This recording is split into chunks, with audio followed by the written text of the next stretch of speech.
In session 9, we started to understand the journey of India to be at current position of being digital India. So, in this session, session 10, we would elaborate that journey further. In this session, therefore, we would talk about important initiatives of Digital India after understanding what are the vision areas and what are the 9 pillars of Digital India. We would also try to look at some of these initiatives from the perspective of how they could be refined further to ensure that they bring a difference in the lives of common citizenry. We would also like to look at some of the recent initiatives of Government of India under the ambit of Digital India, which have been taken by government in pandemic times and would be carried on in post-pandemic times and would lead to successful digital transformation of Indian landscape. This particular session talking about Digital India is focused on looking at its vision area and 9 pillars in the beginning. Looking at vision of Digital India. Digital India, as I shared with you, was formally announced in July 2015 and it has 3 vision areas. 1. Digital infrastructure to every citizen. 2. Digital services and governance on demand. 3. Digital empowerment of citizens. These 3 vision area of Digital India are to be achieved through 9 pillars. These 9 pillars are several, starting from pillar 1, which talks about broadband highways, to 2, which talks about universal access to mobile connectivity, 3 is on public internet access program, 4 is essentially focusing on e-governance or reforming government through technology. Then we have a very important constituent which has come to us from NEGP times called as E-Kranti, which focuses on 44 MMPs, mission mode projects, and that focus on electronic delivery of services. Then we have 6th pillar, information for all. We have 7th pillar, which is very important for Make in India, called as electronic manufacturing pillar. Everything is futile if technology cannot bring in any livelihood scope. So, pillar number 8 essentially focuses on IT for job, and pillar number 9 focuses on early initiatives which had been implemented by Government of India and are the ones from where we can reap in maximum benefit. If I have to look at the platter of Digital India, it composes of so many important nuggets. For example, we have MyGov, we have biometric attendance which was established somewhere in October 2014, we have Jeevan Praman, we have DigiLocker, we have BharatNet, we have also SWAM portal which is so very useful for the students, we have GEM portal for procurement, government e-marketplace, we also have e-payments portal and National Center for GIS and COG. We also have an initiative which is all about setting up common service in version 2.0. We have DBT which is linked with PFMS and so many more, including Bharat Kosh. Aadhaar also comes in Digital India initiative, and e-Naam which is an agriculture initiative. Personally, if you ask me, all these initiatives in one way or another have been complementing each other and they have really made a difference to the life of common citizen. However, if I have to pluck one out of these, I would definitely go for JAM, Jan Dhan Aadhaar Mobile Trinity, which has brought in so much difference to the life of an average person at the grassroots. It has been able to tackle through Aadhaar card corruption. It has been able to ensure direct benefit transfer to the beneficiary accounts, leading to humongous savings of something like 50,000 crores. It has increased the literacy to 100% adult population. Jan Dhan has also ensured financial inclusion and has been able to create accounts for, I think, more than 30 crore people at grassroots.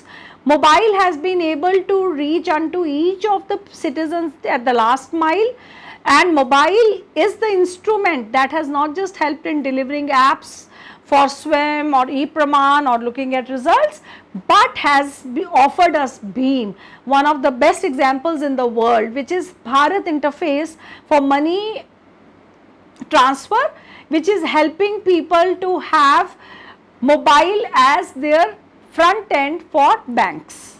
JAM has been made possible, as I said, by mobile acting as a front end for banking services for common citizen through an app or through an initiative called as BHIM, Bharat Interface for Money. Very few people know that BHIM has been named after Baba Saheb Dr. Bhim Rao Ambedkar.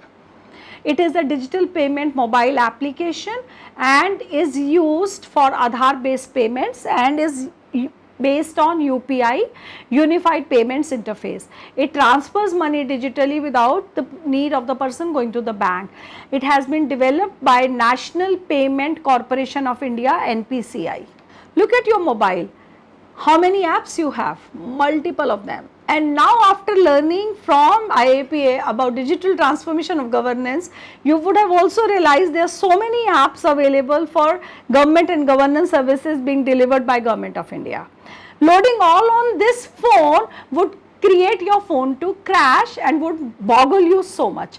How do we avoid that problem? Why can't we just have one app which connects us to the government and helps us to have governance at our footsteps? Umang is answer to all these problems.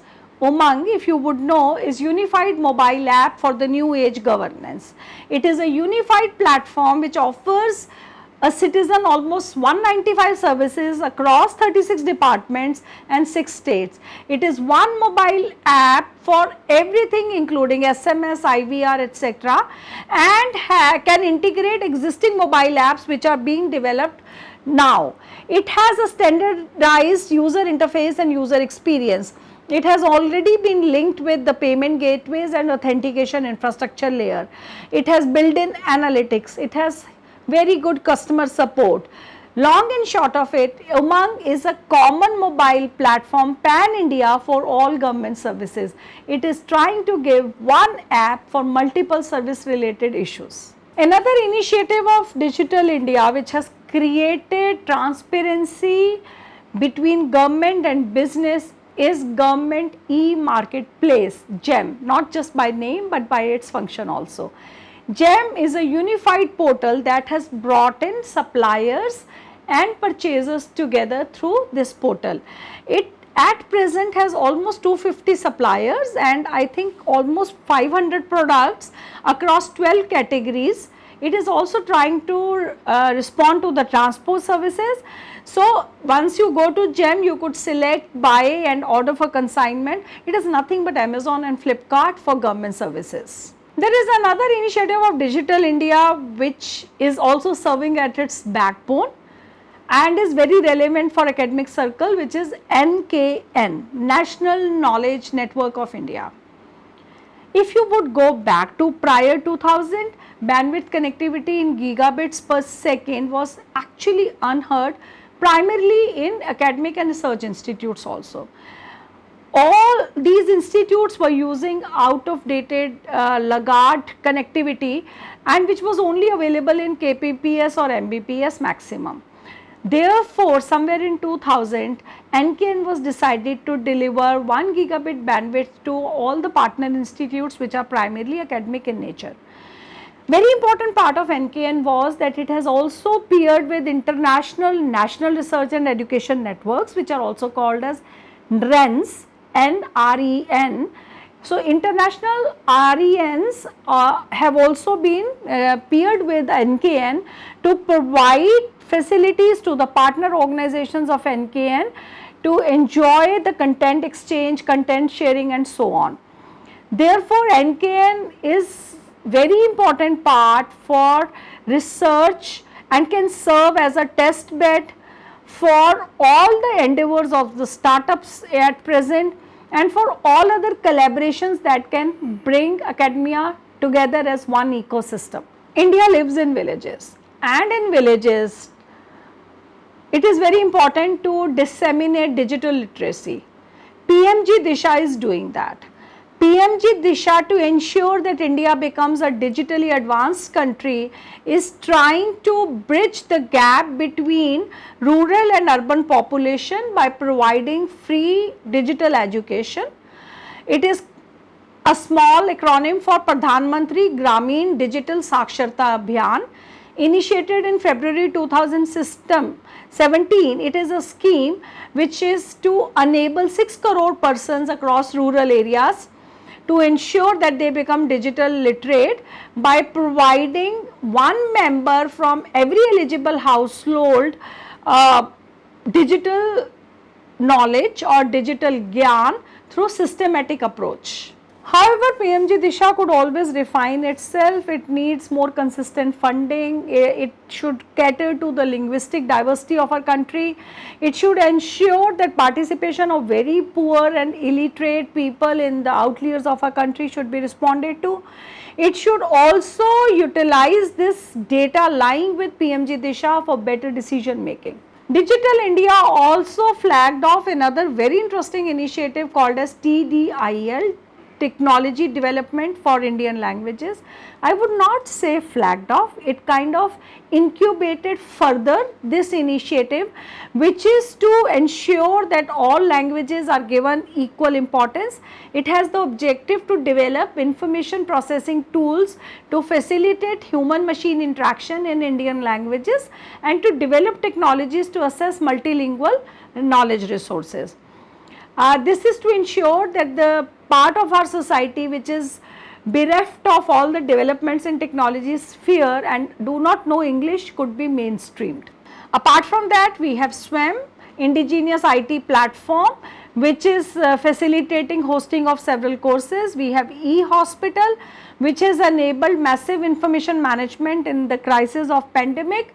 We have e-NAM, which is the single window essential services for all the agriculture mandis of our country. We also have PMGDY, which has actually enabled direct transfers. We should not ignore the implementation of e-office. Almost 57 to 60 ministries have achieved more than 80% of their work on e-office, which has helped them to create, if not a paperless, at least a less paper office. We also have Digital Central Secretariat, where VPNs have been provided up to Deputy Secretary level in pandemic times.